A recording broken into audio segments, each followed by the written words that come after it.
And that is why modern poetry is written. Done. You certainly are. Is that a threat? Hey, Miss Ames. Sorry we're late. Not actually, though. Late again. What's the excuse this time? I tried ironing my shirt with a hair straightener, and it caught on fire. Witness. Putting out a tiny fire wouldn't make you 10 minutes late, would it? Well, no, it was a really cute shirt, so I cried for like 9 minutes. I find that hard to believe.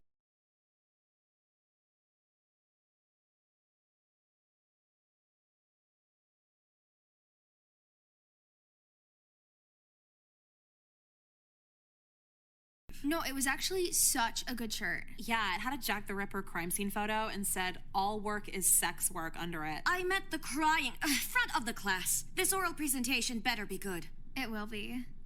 Yeah. Well, go ahead when you're ready. No warm-up or anything? I don't see why you'd need one. Does public speaking make you nervous, Nicole?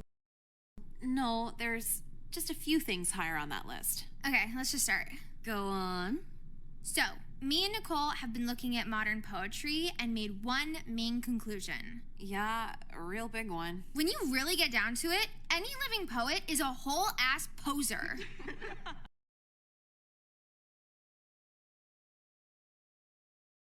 And why's that? Poetry's about the spoken word, about storytelling, right? But movies have stories too. Yeah, last I checked. And movies suck when you see the ending coming a mile away. Why should it be different with anything else? Yeah, and poetry sucks too, because a writer's life is reflected in their work, and if their life is boring and stupid, how can we expect their work to be any better? We can't. The poetry's linked to the poet, good. Lives are boring. Lots of waiting around, lots of doing nothing. But when does it suddenly get interesting? When do people care about you more than any other point in your life? when you die? Exactly.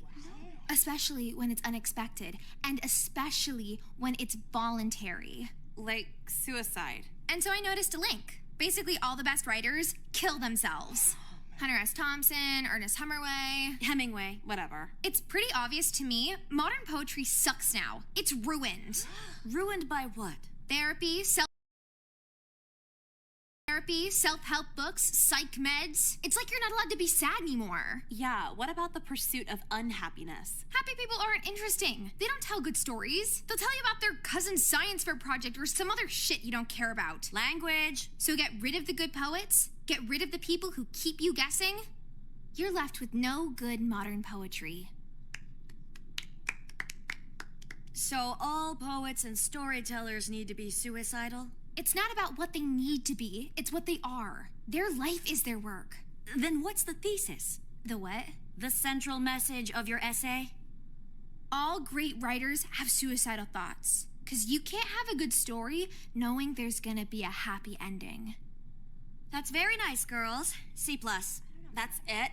Decent length, but a little inaccurate and rather melodramatic. Oh, then how many poems have you published? Excuse me? You graded us low because we implied you're a shitty writer. Just say it. That's enough, Emily. Sorry your world's too cozy for anyone to care about what you make.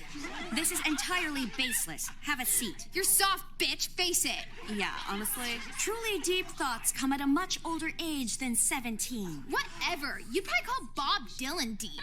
What's really deep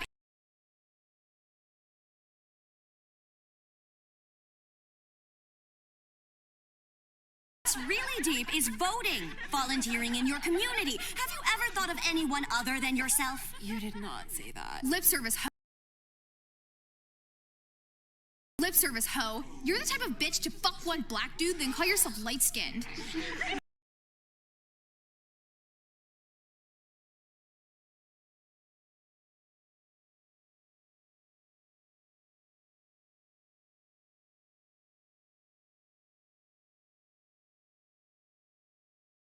Out of bounds! I think you need to be written up. Go ahead, write me up. No one's gonna want to read it. You're teenagers. You think you're any deeper than any other adult in the world? Deeper than you, bitch. We're about that shit. And how's that? Watch us. You ready, Nicole?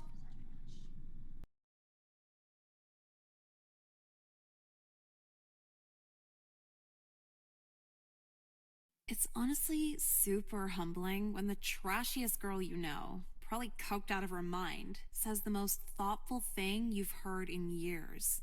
I thought I was like deep and misunderstood and made the text and background all black on MySpace so it's like a blacked out profile. But no, I never planned a suicide pact.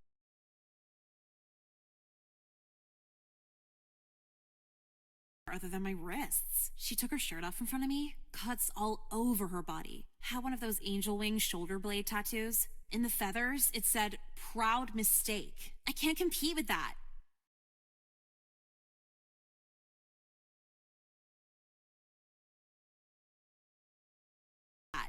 What I'm trying to say is, you could skateboard, smoke cloves, get your tongue pierced. There's always going to be a hotter bitch than you.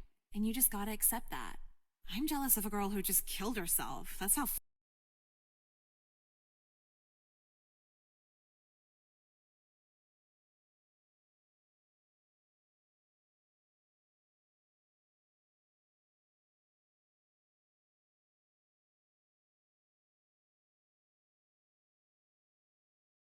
You might be wondering how I'm even telling you all this, even though we both followed through with it.